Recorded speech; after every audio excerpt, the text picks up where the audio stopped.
Hello Sounders, it's Mick here.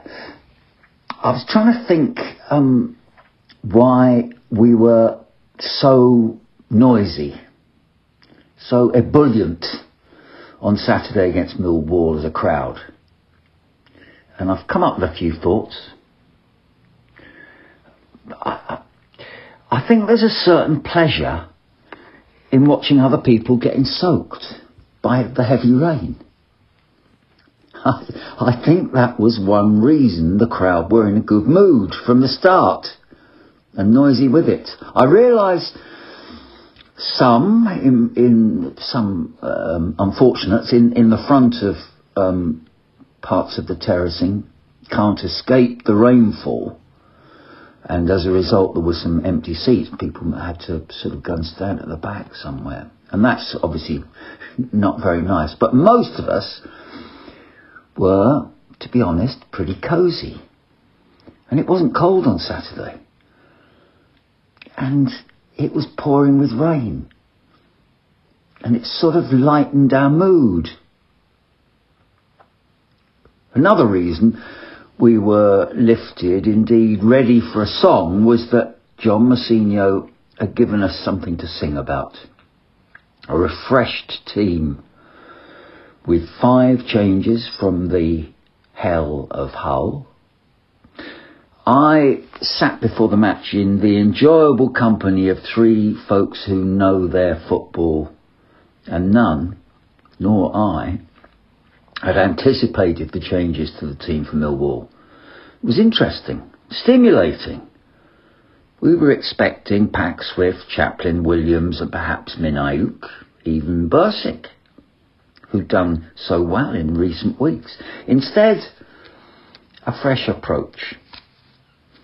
We were, of course, all hoping to see Adrian Segacic at some point in the afternoon, and he started.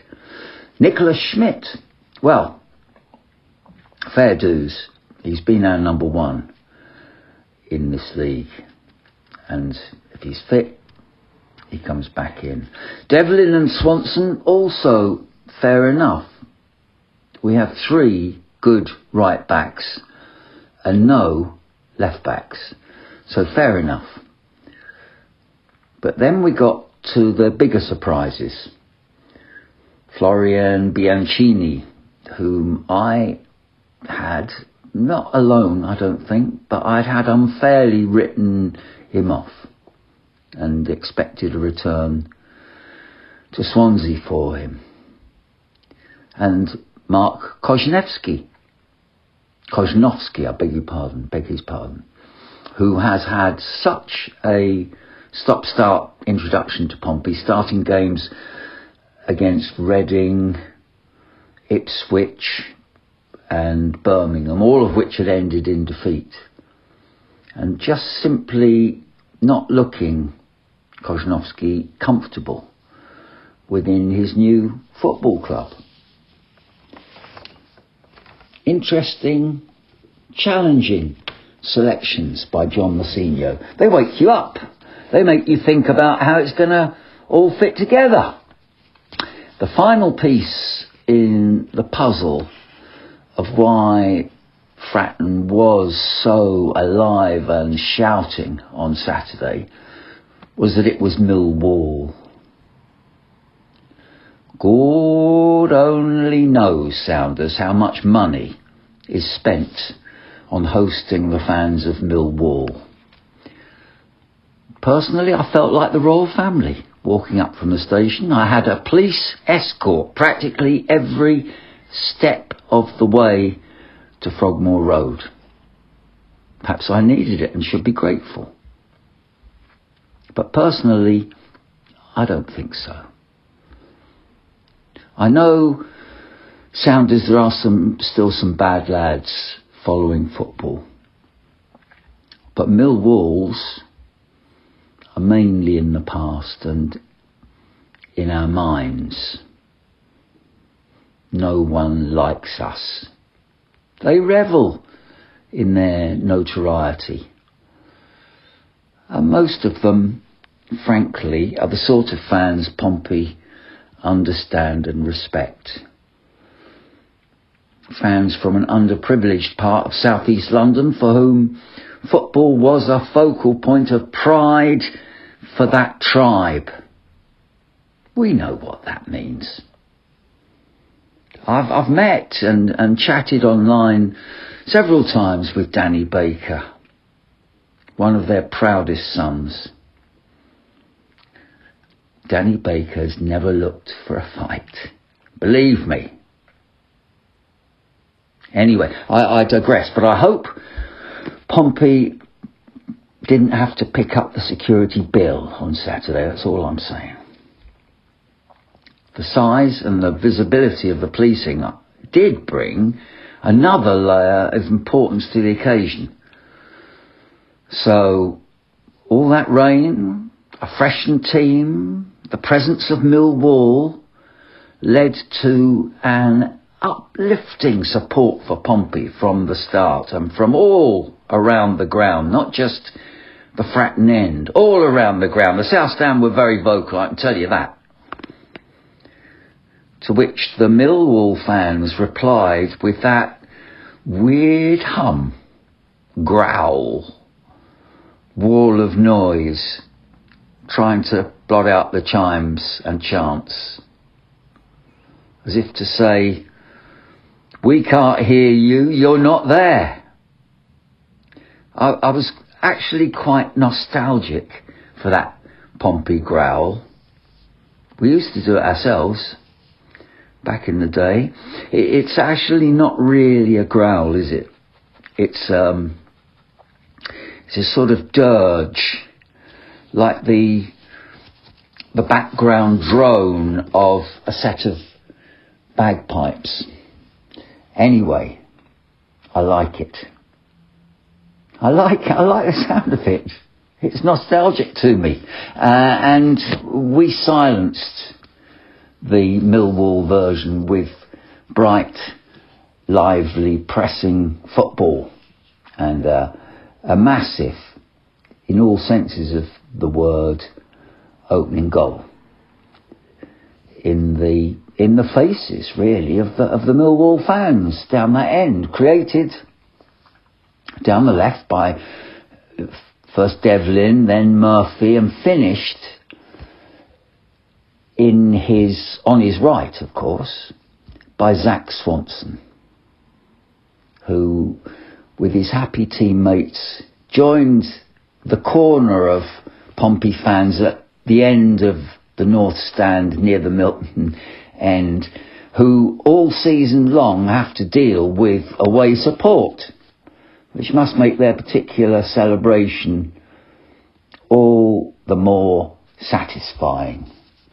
Oh, it must have been a great moment down that end. It was a great moment all around the ground. It was heartening. And Pompey's overall game was heartening. Particularly after Segicic, aided by a superbly placed and weighted through pass from Murphy, managed to chip his cross, Segicic this is, over the Millwall keeper, and with the aid of the keeper's big teammate, Big Kramer, it sort of floated into the goal and sort of brushed off him, I think. 2-0. 2-0 Sounders, just after half time. It should then have become more. There's no doubt about that. There were many opportunities, but of course the opportunities are a positive in themselves, the fact that we created so many. The only other real disappointment, apart from not taking some of those, was another goal conceded from a set play, from a corner. It looked soft. I haven't actually, to be honest with you, watched it again, but it looked a bit soft. These sorts of goals have to stop, but the more you worry about them, the more you worry about anything, really, but the more you worry about giving away goals from particular set pieces, the more they get into your head and the more all our oppositions will try to cash in on what must now be becoming a perceived weakness of Portsmouth FC. But overall, Sounders, this win was what we needed. It won't silence Pompey's eternal doubters, but it'll shut them up for now. Let's go through the team. I like doing this bit. Thomas Schmidt was great to have back in the side. He's a genial giant. He had nothing much to do that didn't look pretty comfortable, in my humble opinion. He makes difficult lives a bit easier. Excuse me while I have a sip of my coffee. I've been singing and shouting along with the best of them. Zach Swanson. He's obviously a popular member of the squad. He's a buccaneer, and he scored a wonderful first goal. He did attempt to tackle with his right boot when his left was required in the second half, resulting in a yellow card, and was very sensibly subbed off by John Senior and his team soon after that. But he undoubtedly added to his Pompey popularity on Saturday. Regan Poole cemented his place, as far as I can see, as first on the team sheet these days. And he and Josh Knight, whom I thought had his best game so far for Pompey, together kept Millwall, and it's got to be remembered last season's nemesis in Ivanovic, pretty quiet, apart, as I've already said, for that stupid goal. And Terry Devlin's determination got him through defensively, and his willingness to support going forward helped Bianchini, it seemed to me, immensely to get into the game as much as he did. I liked Mark Kosnowski being given man of the match, even if it was debatable, because it was his best display in a Pompey shirt. It demonstrated why he was brought to Fratton Park, and it should give him the confidence to blossom now in the engine room of Pompey's midfield. Andre Dezelle gives everything. He has greater responsibilities when Swift and Pack aren't alongside him, and he played well again. Josh Murphy, well, Sounders, he's wonderful, isn't he? He was behind 2 of the goals. He set up so many others not taken, and he will always be, and he's now used to it, and he has to regard it as a compliment. He will always be a marked man. Adrian Segacic was a boost for all to have back. He led the press like Richie used to.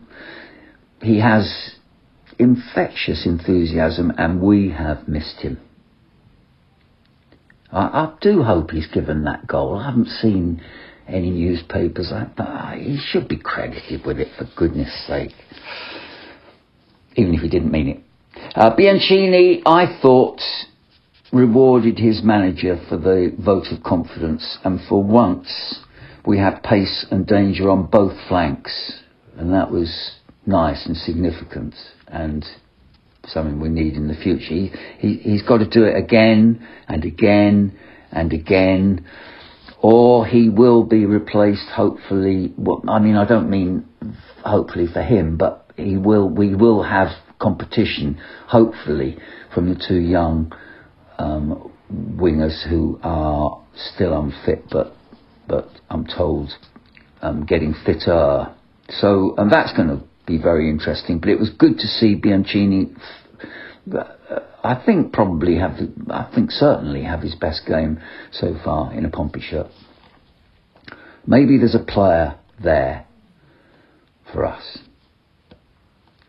You can take away Colby Bishop's goals, but you can't take away his skills of showing for the ball and contesting for the ball and concerning the opposition. The mental pressure for Colby of trying to get on the end of one of Murphy's crosses, you can almost feel, I think, from the stands.